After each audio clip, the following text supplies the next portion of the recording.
अस्सलाम वालेकुम, मैं हूं शाहजेब खानजादा। पाकिस्तान और भारत 3 दिन पहले एक बड़ी और गैर रिवायती जंग के दहाने पर पहुंचने के बाद अब अमरीकी सालिसी से होने वाली जंगबंदी पर अमल कर रहे हैं, मगर इस सीज फायर के लिए अमरीकी सदर ट्रंप की मुदाखलत और बयानात को दोनों मुमालिक में मुख्तलिफ जावियों से देखा जा रहा है। पाकिस्तान में जहां ट्रंप के किरदार को सिफारती कामयाबी करार दिया जा रहा है, तो वहीं भारत में इसे वजीर आजम नरेंद्र मोदी के सरेंडर और भारत की सिफारती शिकस्त के तौर पर देखा जा रहा है, क्योंकि ट्रंप ने सीज फायर करवाने के साथ साथ मसला कश्मीर को भी उजागर कर दिया है, जिस पर भारत बात करने को तैयार नहीं था। सिर्फ यही नहीं, अमरीकी सालिसी के बाद शराइत के साथ वजीर आजम मोदी ने पाकिस्तान के साथ बातचीत के लिए भी आमादगी जाहिर कर दी है, जिससे भारत में न सिर्फ उनके मुखालफीन बल्कि उनके हामी भी सरप्राइज हो गए हैं और भारत में मोदी के नाकदीन में इजाफा हो रहा है। तहम दिलचस्प बात यह है कि वजीर आजम मोदी ने अवामी सतह पर अभी भी पाक भारत सीज फायर में अमरीकी किरदार को तस्लीम नहीं किया और मुकम्मल खामोशी इख्तियार की हुई है। कल उन्होंने भारतीय कौम से खिताब किया तो तवक्को की जा रही थी कि वो सीज फायर के हवाले से असल हकाइक शेयर करेंगे, मगर उन्होंने सीज फायर को एक और रंग दे दिया और ये कह दिया कि पाकिस्तान के डीजीएमओ ने सीज फायर का मुतालबा किया था, मगर कल वजीर दिफा ख्वाजा आसिफ ने हमारे प्रोग्राम में बता दिया कि पाकिस्तान की जवाबी कार्रवाई के बाद भारत ने सिर्फ अमेरिका ही नहीं बल्कि मजीद 5 मुमालिक के जरिए सीज फायर का पैगाम भिजवाया था। इस मामले पर खुद भारत में सवालात उठ रहे हैं, क्योंकि पाकिस्तान ही नहीं बल्कि खुद अमेरिकी सदर ट्रंप मुसलसल कह रहे हैं कि सीज फायर उन्होंने दबाव डालकर करवाया था और इस वक्त सदर ट्रंप सऊदी अरब में मौजूद हैं और अब से कुछ देर पहले उन्होंने एक दफा फिर सीज फायर में इस किरदार पर, अमेरिका के किरदार पर बात कर दी है। नरेंद्र मोदी जो बात कर रहे हैं, अमेरिकी सदर एक के बाद एक तकरीर में, एक के बाद एक खिताब में उसको मुस्तरद करके अपनी बात पर कायम नजर आ रहे हैं। और इस दफा तो उन्होंने क्रेडिट लिया, ट्रेड का जिक्र किया और साथ में जो सेक्रेटरी खारजा है मार्को रूबियो, उनको भी क्रेडिट दिया और कहा कि वो इससे भी आगे बढ़ें और एक डिनर की टेबल पर 2 मुमालिक को साथ बिठाएं। वहां पे क्राउन प्रिंस भी मौजूद थे सऊदी अरब में और वहां पर बाकायदा तालियां बजी। क्या कहा, देखिए। Just days ago, my administration successfully brokered a historic ceasefire to stop the escalating violence between India and Pakistan. And I used trade to a large extent to do it. I said, fellas, come on, let's make a deal. Let's do some trading. Let's not trade nuclear missiles. Let's trade the things that you make so beautifully. And they both have very powerful leaders, very strong leaders, good leaders, smart leaders. And it all stopped. Hopefully it'll remain that way, but it all stopped. I was very proud of Marco Rubio and all of the people that worked so hard. Marco, stand up. What a great job you did on that. Thank you, J.D. Vance, Marco. The whole group worked with you, but it was a great job. And I think they're actually getting along. Maybe we can even get them together a little bit, Marco, where they go out and have a nice dinner together. Wouldn't that be nice?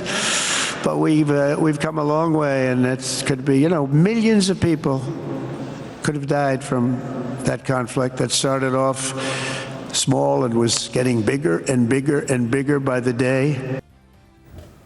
अमेरिकी सदर Trump मुसलसल ये बात कर रहे हैं, नरेंद्र मोदी के लिए शर्मिंदगी पैदा कर रहे हैं, जिसकी वजह से नरेंद्र मोदी पर इंडिया में तनकीद हो रही है कि वो अवाम को सच नहीं बता रहे हैं। और इस वक्त सदर ट्रंप सऊदी अरब में हैं, वो सऊदी अरब के बाद कतर और मुत्तहिदा अरब अमारात जाएंगे और अब अमेरिकी मीडिया रिपोर्ट कर रहा है कि सदर ट्रंप के इस दौरे में कोई बड़ा ऐलान मुतवक्के है और इसराइल इस सारी सूरत हाल को देखकर नर्वस है। इस हवाले से हकीकत क्या है, ये बताने के लिए वाशिंगटन से प्रोफेसर हसन अब्बास हमारे साथ मौजूद हैं, जो कई किताबों के मुसन्निफ हैं। आजकल हसन अब्बास साहब नेशनल डिफेंस यूनिवर्सिटी वाशिंगटन में बतौर प्रोफेसर खिदमात अंजाम दे रहे हैं और वो अमेरिका और अमेरिका के शराकतदार मुमालिक के अस्करी और डिप्लोमेटिक कोर के अराकीन को पढ़ाते हैं, यानी बहुत कनेक्टेड हैं, बैलेंस राय देते हैं। हसन अब्बास साहब, बहुत शुक्रिया मुझे ज्वाइन करने के लिए। हसन अब्बास साहब, हकीकत क्या है? जाहिर है आप वाशिंगटन में हैं, कनेक्टेड हैं और इसके अलावा बहुत बैलेंस्ड बात करते रहे हैं।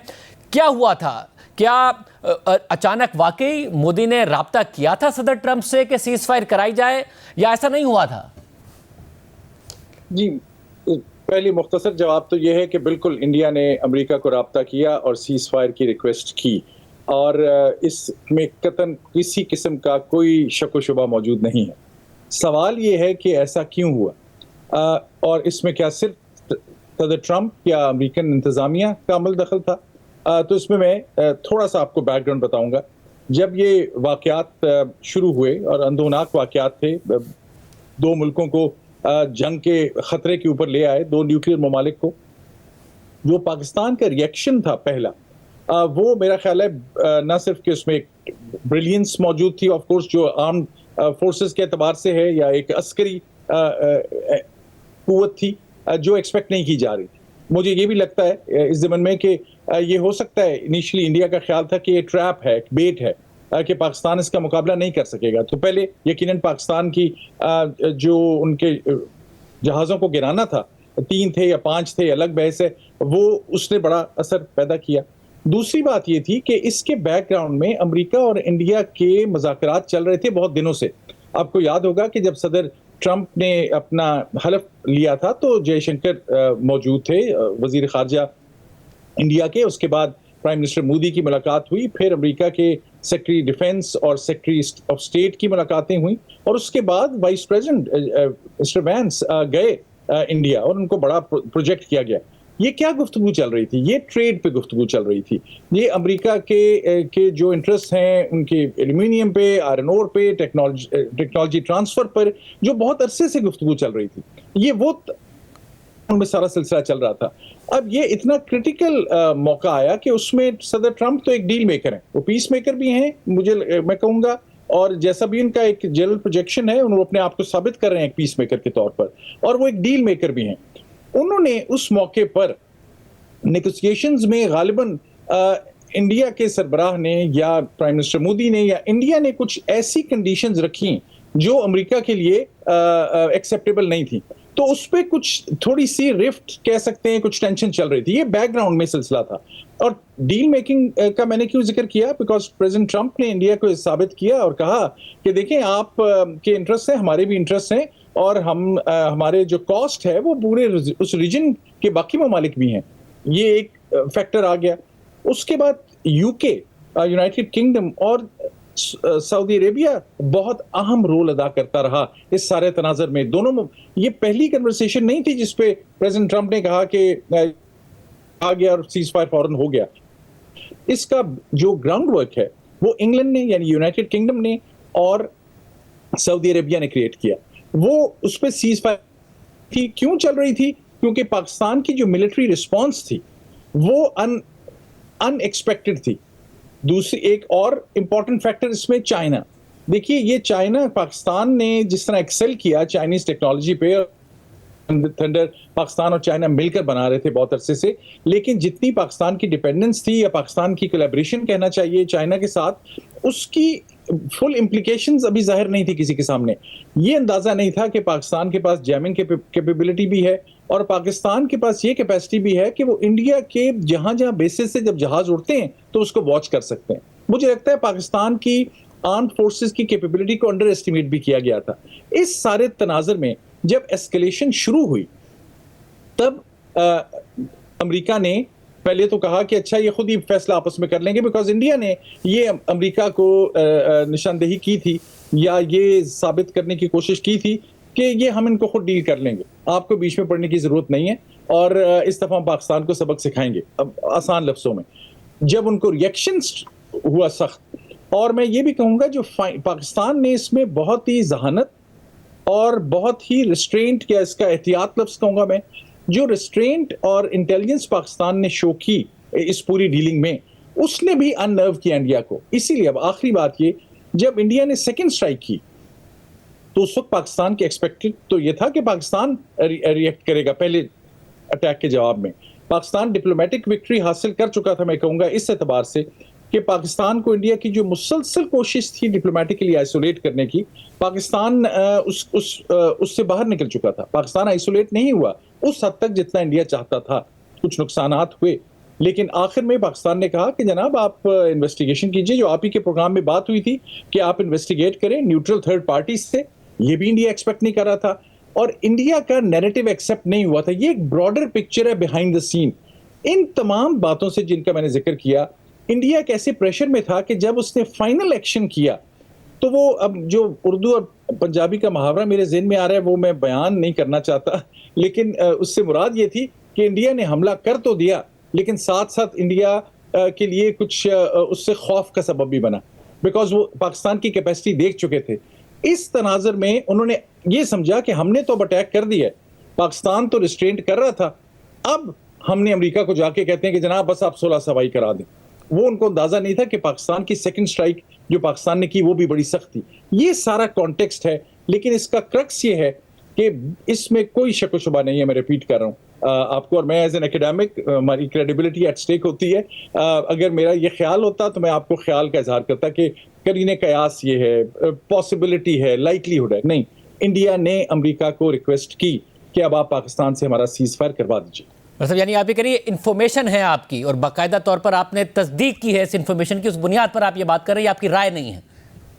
ये मेरी राय नहीं है, इसलिए कि ये मैंने जो हमारा एकेडमिक तरीका होता है, आपका हाइपोथेसिस है, आप 4 लोगों से बात करेंगे, आप एनालिसिस करेंगे, क्योंकि बहुत अनएक्सपेक्टेड है। ये बात ज़हन में रखनी ज़रूरी है कि पाकिस्तान हमेशा पाकिस्तान का जिक्र इस पैराए में नेगेटिव सेंस में आता था, और अनफॉर्चुनेटली पाकिस्तान का ट्रैक रिकॉर्ड अच्छा नहीं है मुंबई के बारे में और एक या 2 और मौके पर, लिहाजा एक नेगेटिविटी मौजूद थी।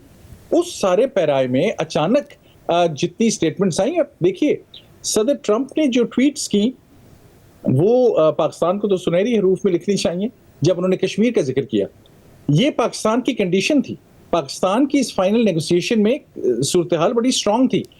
इंडिया के कहने पे सीज फायर तो हो गया, लेकिन जब पाकिस्तान को कहा गया कि अच्छा अब इंडिया चाहता है सीज फायर हो और आपकी जो बात यूके से और सऊदी अरब से चल रही थी उस सीज फायर को हम अनाउंस करने लगे, तो पाकिस्तान ने कहा ठीक है जनाब, रिक्वेस्ट आपकी जानिब से आई है, लेकिन कश्मीर का जिक्र होना जरूरी है, वरना कश्मीर का जिक्र ना होता।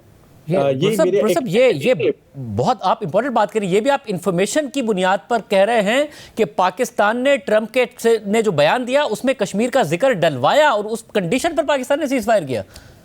कि पाकिस्तान ने ये कहा कि जब तक आप ये लॉन्ग टर्म फैसला इसका नहीं होगा, अब ये किस तरह से कहा गया, वजीर आजम ने भी कहा, और इंडिया की पोजीशन वीक हो चुकी थी। इंडिया जो इंफॉर्मेशन वॉरफेयर था, देखिए अमेरिका में, पूरे वेस्ट में, पूरी दुनिया में कहना चाहिए, ये चीजें बड़ी गौर से देखी जाती हैं। जब कोई आपका मीडिया एक बिल्कुल एक फैनेटिकल सूरत हाल इख्तियार कर जाता है, या वो ऐसी पोजीशन लेना शुरू कर देते हैं आपके ब्यूरोक्रेट्स या आपका ओवरऑल पब्लिक ओपिनियन, तो दुनिया एंगेज करना चाहती है उन ममालिक से जहां विजडम हो। और इंडिया हिस्टोरिकली, हम देखें उनकी सिविलाइजेशन को, उनकी सेकुलर डेमोक्रेटिक रूट्स को, उनके कॉन्स्टिट्यूशनलिज्म को, हम उसको एक्नॉलेज करना जरूरी है।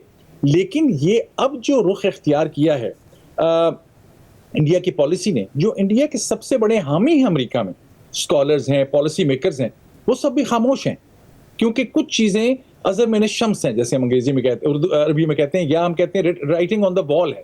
तो इंडिया से मिस कैलकुलेशन हुई है, और उस मिस कैलकुलेशन का कुछ फायदा ऐसे भी है, वो जैसे कहते हैं ना, वो मैं रिलीजियस उसको रेफरेंस नहीं देना चाहता, लेकिन हम कहते हैं ना, हिम्मत मर्दा मदद खुदा।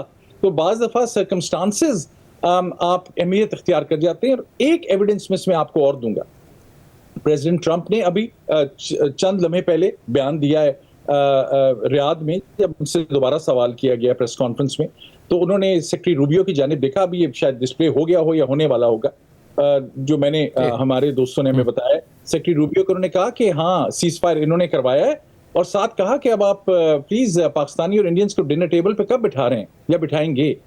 तो यहां तक गुफ्तगू हो चुकी है कि इंडिया और पाकिस्तान आपस में बैठेंगे और बातचीत करेंगे। अब वो कैसे चलेगी वो एक अलग इशू है।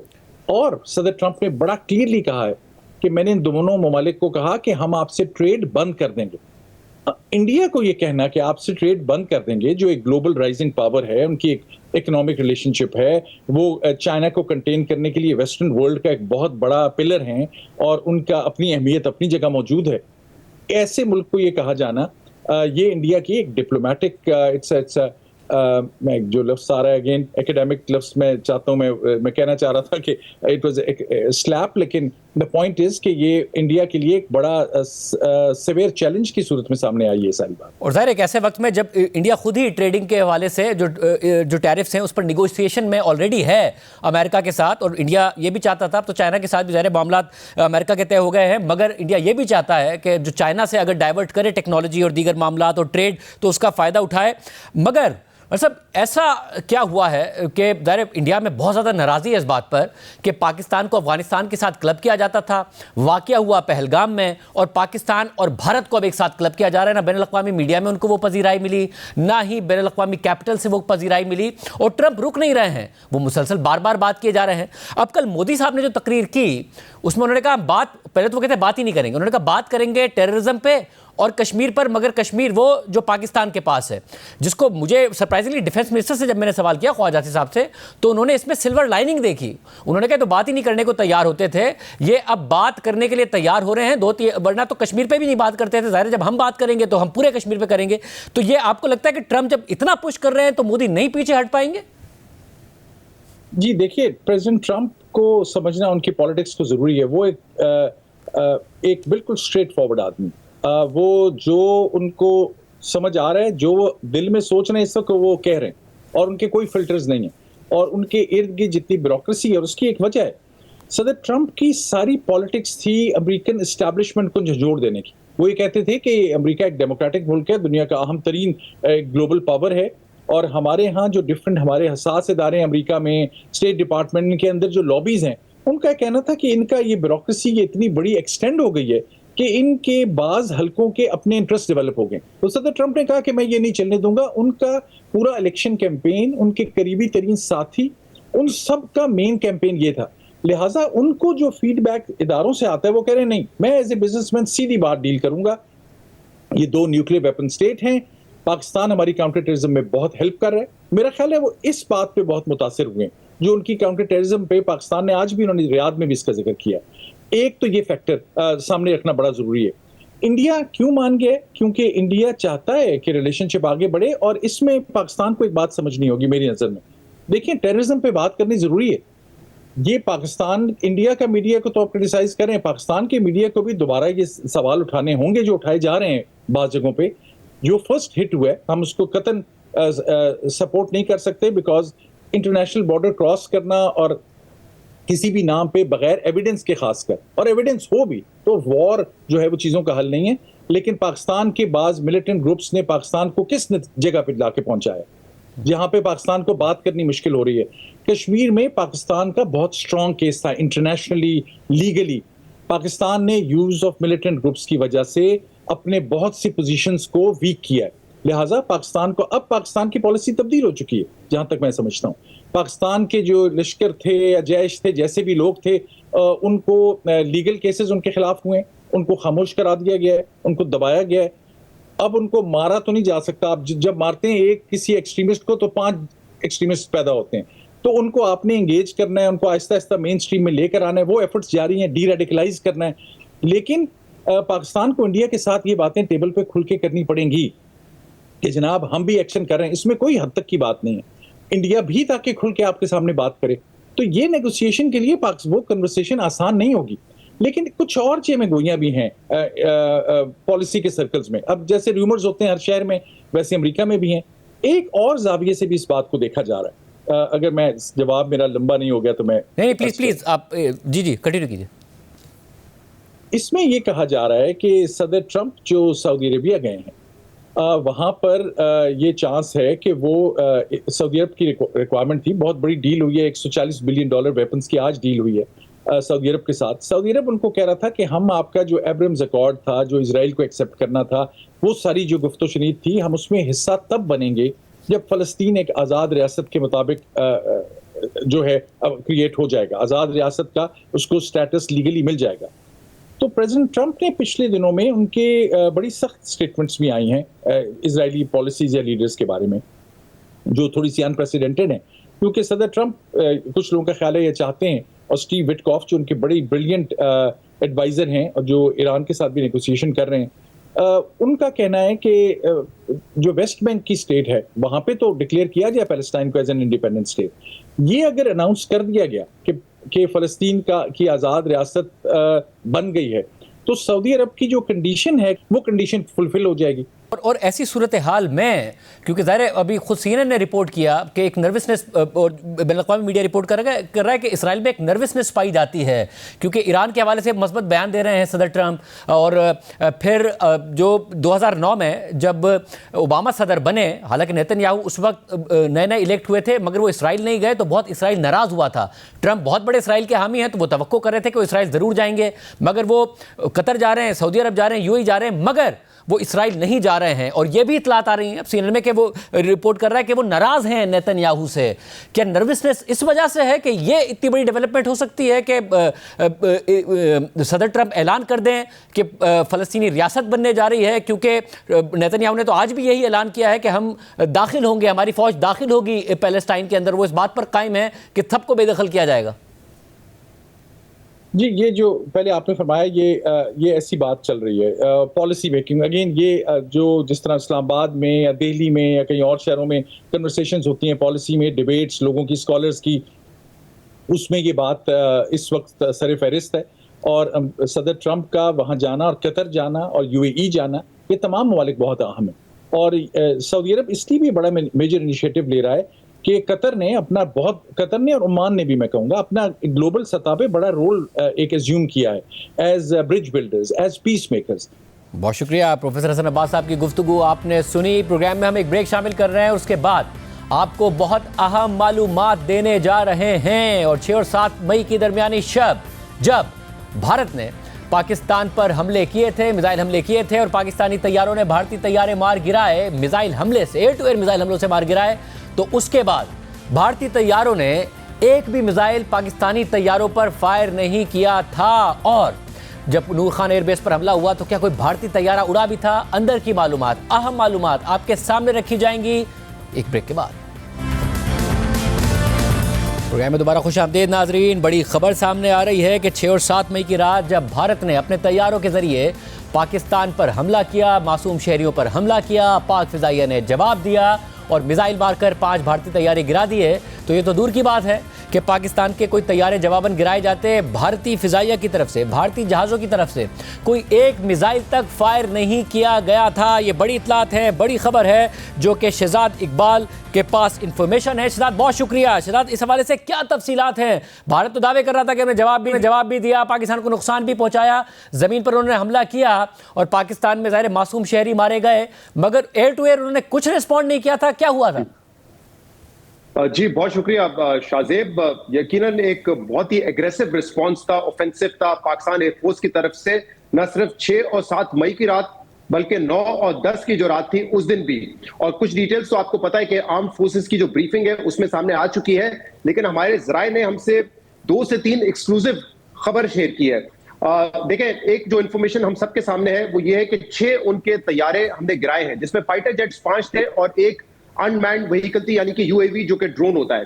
और जो 5 तैयारे हमने गिराए हैं उसमें 3 रफेल, एक Su-30 और एक MiG-29 था। ये डिटेल्स हम सबको पता है। लेकिन जो पाकिस्तान ने इस ऑफेंसिव में तैयारे इस्तेमाल किए 6 और 7 मई के, उसमें J-10C हमारा था, जो कि चाइनीज एयरक्राफ्ट है, 4.5 जनरेशन, और ये पाकिस्तान को रफेल से मुकाबला करने के लिए ही मिले थे और उसी में हमें बड़ी मदद हासिल हुई है। और इसकी खास बात यह कि इसमें PL-15 मिसाइल्स हैं। शाहजेब, इनकी जो रेंज होती है PL-15 मिसाइल्स की, वो तकरीबन 230 से 280 किलोमीटर होती है। यानी कि जो डॉग फाइट का अब पूरा कॉन्सेप्ट है वो चेंज हो चुका है। पहले फाइटर जेट्स जो है वो आर्म्स छोटे भी इस्तेमाल करते थे, मिसाइल भी इस्तेमाल करते थे, बड़ी क्लोज रेंज से करते थे। अब ये सारा जो डॉग फाइट है रडार बेस्ड होती है कि आपने कब एक दूसरे जहाज को मॉनिटर किया, उसको लॉक किया जब आपको क्यूज मिलते हैं, और उसके बाद आप फिर एग्जीक्यूट करते हैं। तो PL-15 ये मिसाइल से जिनका इस्तेमाल हुआ, जिससे 5 तैयारे हमने गिराए। और जो लॉन्गेस्ट हमारा शॉट था उनके किसी फाइटर जेट का, वो मुझे जराए ने बताया कि 98 नॉटिकल माइल्स का था, यानी कि 190 किलोमीटर्स का। तो ये आप सोच सकते हैं कि आप तस्वीर भी नहीं कर सकते कि पायलट को वो प्लेन, कोई भी जेट फाइटर फिजिकली नजर आ रहा हो। तो ये सारा गेम जो है ये रडार पे होता है, कम्युनिकेशन के जरिए होता है। तो यहाँ पे हमारे जराए बता रहे कि 190 किलोमीटर के शॉट लिया गया था। जो एक्सक्लूसिव हमने एक पता किया अपने जराए से कि जो पायलट से, क्योंकि ये भी अफवाह आई कि 9-10 की रात को शायद कोई पायलट कैप्चर हुआ है, तो मैंने सवाल किया कि जो 5 फाइटर जेट्स थे उनके पायलट्स का क्या हुआ। तो ये मुझे बताया गया है कि उनमें से 2 की डेथ हो गई और 3 जो है वो इंजर्ड हो गए और हमारी इंटेलिजेंस के पास इसकी मुकम्मल डिटेल्स और उनकी प्रोफाइलिंग मौजूद है। ये बड़ी अहम बात है कि 2 उनके जो पायलट्स थे वो उनकी डेथ हुई है और 3 जो है वो जख्मी है। इसके अलावा एक और जो स्टोरी बाद में सामने आई वो ये थी कि तकरीबन उस दिन 125 जहाज जो है दोनों साइड से वो एयर बैटल में मुलविस थे और 75 to 80 जो जेट्स हैं वो इंडिया की साइड पे थे। दोनों जो एयर फोर्सेस हैं उन्होंने कभी भी अपनी एयर स्पेस को छोड़ के दूसरे की एयर स्पेस में दरअंदाजी नहीं की, वो अपनी एयर स्पेस पे ही खड़े हुए लड़ रहे थे। यहाँ पे बड़ी इंपॉर्टेंट बात है शाहजेब कि हमारा कोई तैयारा गिरना तो दूर की बात है, लेकिन उनके जो 75 से 80 फाइटर जेट्स थे उन्होंने एक मिसाइल भी पाकिस्तानी एयरफोर्स और हमारे फाइटर जेट्स की तरफ नहीं फायर कर सके, क्योंकि उनको कोई क्यूज ही नहीं मिले। ये टर्म वो यूज करते हैं कि क्यूज मिलते हैं, इसके बाद आप फाइटर जेट को लॉक करते हैं और फिर मिसाइल फायर करते हैं। तो हमारा ऑफेंसिव इतना ज्यादा स्ट्रांग था कि उनको ये भी नहीं मौका मिला कि वो क्यूज उनको मिलते हैं और फिर वो लॉक करके मिसाइल फायर करते, यानी कि जो Rafale one of the best technologies उसका वो इस्तेमाल ही नहीं कर सके। इतना ऑफेंसिव जो है हमारी तरफ से लॉन्च था। फिर जो 9 और 10 तारीख थी जब हमारे नूर खान एयरबेस समेत दीगर बेसिस पे अटैक किया गया और उसके बाद पाकिस्तान ने अपने दिफा में जवाब दिया, उस दिन की भी एक्सक्लूसिव डिटेल्स है शाहजेब। उस दिन ये प्लान था कि we will escalate to deescalate और एक बाकायदा एग्रेसिव प्लान बनाया गया। और उस दिन पाकिस्तान के जो जहाज एयरबॉर्न हुए तो उनके पास मुकम्मल एक फ्री एयर स्पेस थी, क्योंकि शाहजेब कोई इंडियन जेट फाइटर उस दिन एयरबॉर्न नहीं हुआ। ये बड़ी अहम बात है कि उनको ये पता था कि पाकिस्तान एयरफोर्स अब अपने जहाज जो है वो एयरबॉर्न करेगा, उससे उनकी सरजमीन पर अटैक होंगे, लेकिन क्योंकि वो इतने डरे हुए थे, उनका एक हेवी नुकसान पहले हो चुका था। 6 और 7 मई को उनके 5 जेट फाइटर तबाह हो चुके थे, तो उस दिन कोई इंडियन फाइटर जेट एयरबॉर्न नहीं हुआ मुकाबला करने के लिए। लिहाजा पाकिस्तान एयरफोर्स के पास फ्री हैंड था और पाकिस्तान एयरफोर्स ने और हमारी जो बड़ी फौज है उन्होंने मिलकर 14 एयर बेसिस, 14 एयरफील्ड्स को और टोटल 26 टारगेट्स को उन्होंने निशाना बनाया। उसमें जो हमारे ग्राउंड फोर्सेस थे उन्होंने फतेह 1, फतेह 2 भी इस्तेमाल किया। और इस लड़ाई में पाकिस्तान ने अपने J-10 के अलावा JF-17 थंडर जो है वो भी इस्तेमाल किया, हाइपरसोनिक मिसाइल्स का इस्तेमाल किया, जिससे हमने उनके एयर टू ग्राउंड जो है उस दिन अटैक किए। एयर टू एयर करने का तो सवाल ही नहीं पैदा होता, क्योंकि जैसे मैंने कहा उनका कोई फाइटर जेट जो है वो नहीं था। अच्छा, हमने ये भी पूछा है कि ये सारा कुछ हुआ कैसे, कि हमारी एयरफोर्स वैसे वो खुद ही कह रहे थे, मैंने आपके शो में भी बताया था कि बहुत ज्यादा इक्विप्ड है और इंडियन एयरफोर्स से ज्यादा एडवांस है, लेकिन मुझे जरा बताते हैं कि जो हमारा सारा एक जो गेम प्लान था, इसमें जो इस बैटल प्लान था वो बहुत ही ज्यादा एग्रेसिव था। और 4-5 रोज जो पाकिस्तान के एयर चीफ हैं जहीर बाबर सिद्धू, वो खुद ऑप्स रूम में मौजूद थे, चीजों को मॉनिटर कर रहे थे, एक एग्रेसिव गेम प्लान बनाया जिसमें मल्टी डोमेन कैपेबिलिटीज जो मैं पहले भी बता चुका हूं हमारे एयरफोर्स के पास है, साइबर, स्पेस और इलेक्ट्रॉनिक वॉरफेयर, उसका इस्तेमाल किया गया।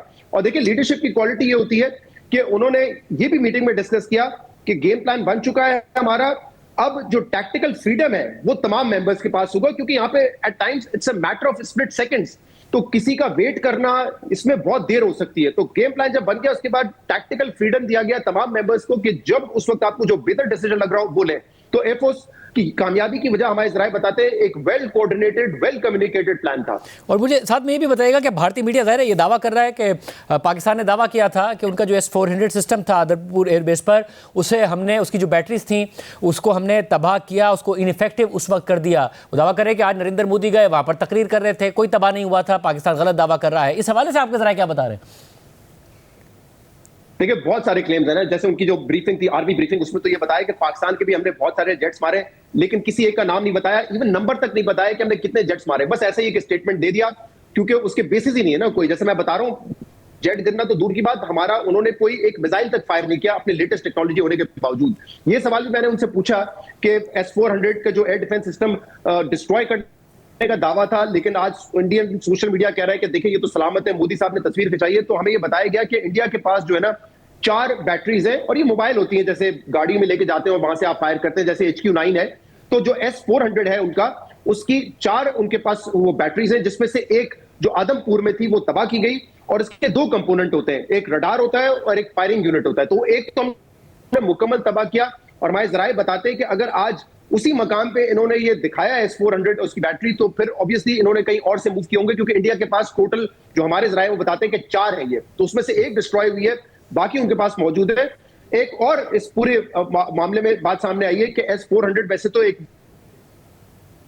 One of the best interceptors है, लेकिन जो हमारे हाइपरसोनिक मिसाइल्स थे उनको वो इंटरसेप्ट नहीं कर सके, इसीलिए हम उनके एयरफील्ड तक भी पहुंचे हैं और 26 मकामात को निशाना बनाया है।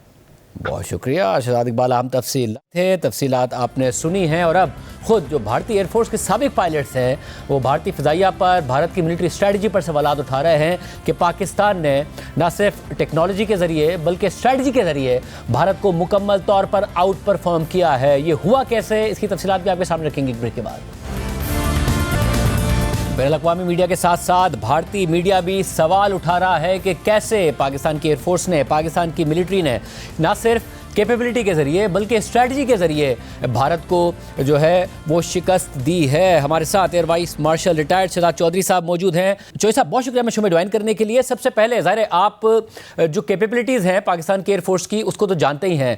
ये जो टेक्नोलॉजिकल एडवांसमेंट है, चाहे वो साइबर के हवाले से हो, क्या इससे पाकिस्तान ने शिकस्त देने में कामयाब हुआ या फिर हिकमत अमली बहुत अच्छी थी कि खुद भारतीय इस वक्त लिख रहे हैं जो उनके रिटायर्ड एयरफोर्स के ऑफिशियल हैं? किस तरीके से आप इस पूरी सिचुएशन को देख रहे हैं कि पाकिस्तान कामयाब हुआ? शाहजेब, देखिए, जो पाकिस्तान ने 5 जहाज या 6 जहाज जो गिराए हिंदुस्तान के इंडियन एयरफोर्स के, वो एक बहुत बड़ी अचीवमेंट थी किसी भी एयर बैटल के अंदर। इस तरह की एयर बैटल जो कि दुनिया में फर्स्ट टाइम लड़ी जा रही थी, तो वो तो एक कामयाबी मुसल्लमा है और इस्टेब्लिश्ड है, उसको हम एक साइड पे रखते हैं। उसके बाद हम दोनों एयर फोर्सेस के जो रोल्स उसके अलावा रहे, उस एयर कॉम्बैट के अलावा, और वो जो मिशन हुआ जो 1 घंटा चला उसके अलावा था, वो ये था कि हिंदुस्तानी एयरफोर्स ने पहले दिन अपनी एयरफोर्स को इस्तेमाल किया हमारे ठिकानों पे निशाने मारने के लिए अक्रॉस द इंटरनेशनल बॉर्डर, जिसमें वो अहमदपुर शर किया और मुरीद की और ये तमाम चीज़ों पे हमें उसका पता है कि 9 जगह के ऊपर उन्होंने हमें टारगेट किया, जो कि वायलेशन ऑफ आवर सॉवरेनिटी थी, तो इसलिए उसको छोड़ा तो जा नहीं सकता था। अब उसके बाद अगला मरहला पाकिस्तान का इसी किस्म का अटैक करने का। अब उसके अंदर उनके उसमें मिसाइल भी यूज हुए और उसके बाद हमारे जहाज भी यूज हुए और हर एक के लिए डिफरेंट टारगेट था। तो जो पाकिस्तान एयरफोर्स ने जिस तरीके से S-400 बैटरीज को या कुछ स्टोरेज डेपोज को जब उड़ाया है, ख़त्म किया है उनको on the other side of the border, तो वो भी एक और शोबा था, एक और फेज था ऑफ द वॉर, जिसके लिए कि पाकिस्तान एयरफोर्स को अपनी काबिलियत दिखाने का मौका मिला। तो दोनों सूरतों के अंदर जो रोल्स थे, जो उनकी रिक्वायरमेंट्स थी, वो डिफरेंट थी। अब आ जाते हैं जो तीसरा हिस्सा है उसका, वो है ये जो हमारी UAVs जिन्हें ड्रोन्स कहते हैं, कि ड्रोन्स इंडिया की आई, हमारी आई। अब ये इस किस्म की चीज़ है ड्रोन के अंदर कि वो डिपेंडिंग हो उसके ऊपर पेलोड क्या लगाया हुआ है, वो वाला काम करता है। अगर तो पेलोड उसका ये है कि मुझे जो रडार देख रहा है, मैं उसकी इंफॉर्मेशन, उसकी जगह ढूंढ के, उसको तलाश करके एग्जैक्टली उसको पता लग जाता है, तरीका होता है ट्रायंगुलेट करने का, पता लग जाता है कि यहाँ पे रेडार है जो मुझे इस वक्त इल्यूमिनेट कर रहा है। वो इंफॉर्मेशन चली जाती है आपके कमांड कंट्रोल सेंटर में, जो यहाँ पे आए थे उनका हिंदुस्तान में था। सिमिलरली पाकिस्तान ने भेजे, और उसका एडवांटेज ये होता है कि other than harassment and nuisance value, क्योंकि आपके सरों के ऊपर शहरी आबादियों में घूम करके आवाज आ रही होती है, तो वो आपको परेशान रखती है कि यार ये क्या तमाशा है। यानी एक ऐसी चीज है जो कुछ करती भी नहीं है लेकिन हैंग कर रही है हवा में। उससे बढ़ के एक और मुश्किल और खतरनाक चीज है जिसको लॉइटरिंग म्यूनिशंस कहते हैं। वो तो होते ही छोटे छोटे बॉम्ब्स हैं, और जो एक बड़े मिसाइल से निकल के वो इस तरीके से उड़ना शुरू कर देते हैं, वो UAVs के अलावा होते हैं। जो ड्रोन्स की बात कर रहा हूँ, जो पहले मैंने बात की, ड्रोन्स के अंदर कई दफा आप 15-20 पाउंड 30 पाउंड का जो आप एक्सप्लोसिव भी डाल देते हैं। तो वो मिसाल के तौर पे कि आपने किसी ट्रक पे, किसी साइट पे, किसी एयर डिफेंस पोजीशन के ऊपर, वो जब आपको नजर आया तो आपने मैन इन द लूप के थ्रू उसने उसको डेजिग्नेट किया, उसने कहा इसको तबाह कर दो। वो UAV छोटा सा बॉम्ब बना और उसके ऊपर जाके गिर गया। तो ये इस किस्म की उसकी न्यूसेंस है। तो ये बहुत सारे काम करता है, सर्वेलेंस भी करता है, बताता भी है कि रेडार्स की लोकेशन क्या है, और जैसे आप कह रहे हैं कि क्वाइट पॉसिबल, अच्छा ये भी मुमकिन नहीं है कि S-400 की बैटरीज उस वक्त ही हमें पता लगाओ जब ये जहाज गए या ये ड्रोन्स गए थे। ये मुमकिन नहीं है। ये हमें दोनों अतराफ में, और मैं पाकिस्तान की बात कर सकता हूँ, हमें बहुत क्लियर अंदाजा होता है, पता होता है कि जो इनकी लोकेशन है वो कहाँ कहाँ पे हैं और उनको किस तरीके से हमने न्यूट्रलाइज करना है जब अगर जरूरत पड़ती है तो। और ज़ाहिर है जो एयरफोर्स की तरफ से भी ब्रीफिंग दी गई उसमें भी बताया गया कि हम इस मामले से पहले भी इस पर नज़र रखते हैं, पता करते रहते हैं, मुसल सैटेलाइट मॉनिटरिंग हम करते रहते हैं। नाउ अब एक और बात यह है कि वहाँ से भी दावा ज़रूर हो रहा है कि हमने भी नुकसान पहुँचाया है पाकिस्तान को, हमने भी तैयारे मार गिराए। जब सवाल होता है कि क्या आपके पास इस हवाले से कोई तफसीलात है, तो तफसीलात वो नहीं शेयर करते। फिर यह सवाल हुआ उनसे कि क्या आपने तैयारे मार गिराए हैं, तो उन्होंने कहा कि आप अपने सहाफ़ी से कहा कि आप मेरे मुँह में अल्फाज मत डालें। मगर पाकिस्तान की तरफ से तो बाकायदा तौर पर ऑडियो सुनाई जा रही है कि जो उनके पायलट आपस में बातें कर रहे थे, विजुअल प्रेजेंटेशन दी जा रही है, इंटरनेशनल मीडिया भी कवर कर रहा है। क्या अगर पाकिस्तान का नुकसान हुआ होता तो उन्हें भी पता होता और उन्होंने भी, उनके पास भी यही मालूमात होती और बैनुल-अक़वामी मीडिया में भी आ गया होता? बेशक बेशक, अगर उन्होंने कुछ ऐसा काम किया होता। देखिए S-400 बैटरीज हों या कोई उनके अपने, आफ्टर ऑल जब जहाज हमारे इलाके में उड़ रहे हैं तो किसी ना किसी उनकी तरफ से किसी जहाज ने उसको एंगेज करना था ना। तो उस जहाज के अंदर भी जिस किस्म का डेटा आपके साथ शेयर किया गया, कौम के साथ बताया गया कि फलानी जगह से इतने डिग्रीज, इतना डिस्टेंस के ऊपर, इतने मील दूर इस जगह से वहां पे गिरा है, वहां पे मैंने जहाज मारा है। पायलट्स के पास तो सारे का सारा डेटा मौजूद होता है। जब जाके मिसाइल लगता है तो उसका भी एग्जैक्ट टाइम उसके अंदर आ जाता है कि इतनी देर के बाद उसको एंगेज किया और खत्म किया। फिर उसके बाद एयरबोर्न जो हमारे सिस्टम्स हैं और या ग्राउंड बेस्ड सिस्टम्स हैं, जो रेडार्स हैं, वो सब के सब उस फजा के अंदर उसको मॉनिटर कर रहे होते हैं और उस तमाम डेटा उनके पास भी आ रहा होता है। तो एक जगह पे डेटा नहीं होता, जहाज के अंदर होता है, एयरबोर्न जो हमारे सिस्टम्स हैं उनके अंदर आता है, हमारे ग्राउंड बेस्ड सिस्टम्स के अंदर आता है और फिर कोलेट होकर सारे का सारा मुख्तलिफ जगहों पे जा रहा होता है। तो ये चीज सिर्फ ये नहीं कि हम पायलट का इंतजार करते हैं कि वो आके बताएगा कि उसने क्या किया, ये बहुत जगहों पे अवेलेबल हो जाता है। और शायद हमने लास्ट टाइम आप ही के प्रोग्राम में इसका जिक्र किया था कि इसके कंफर्म करने के बहुत सारे ऐसे तरीके हैं जिससे कंफर्म किया जा सकता है कि किल हुई, किस वक्त हुई और किस किस्म की किल थी और कितना उसका मतलब प्रोबेबिलिटी 100% इस तरीके से होती है कि आपको पता लग जाता है कि वो उसकी जो तस्वीर से इमेज जो होता है, जो भी जिस किस्म का रडार पे इमेज होता है, वो उस वक्त खत्म हो जाता है। तो एक रडार पे नहीं, बहुत सारे रडार्स पे जो उसको देख रहे होते हैं फजा में, वो जब गायब हो जाएगा तो इसका मतलब है कि वो तो गया, हवा से उड़ गया। तो इसलिए पाकिस्तान के पास कोई ऐसी गुंजाइश नहीं है और अगर उनके पास कुछ होता तो इसी तरीके की इंफॉर्मेशन आपसे शेयर कर ली जाती, दुनिया से शेयर कर ली जाती और बता दिया जाता। अल्हम्दुलिल्लाह पाकिस्तान बिल्कुल सेफ रहा इस दफा अपने टैक्टिक्स के अंदर, अपनी चीजों के अंदर, और उसने बहुत बेहतर अंदाज से ना सिर्फ दुश्मन को मारा, उसको गिराया, अपने मिशंस किए, एंगेजमेंट्स की, ग्राउंड के ऊपर मिसाइल मारे, बॉम्बिंग की, उनको तबाह किया मिसाइल्स के साथ, वेपन्स के साथ, और फिर उसके बाद अपने इलाकों में भी वापस अपने अड्डों पे पहुंच गए। बाकी जो जमीनी छोटा मोटा नुकसान होता है, क्योंकि आफ्टर ऑल देखिए मिसाइल वॉरफेयर भी एक इस दफा की हकीकत थी, भले एक महदूद पैमाने पे हुई लेकिन हुई तो यही चीज हमारी तरफ से भी हुई, उनकी तरफ से भी हुई।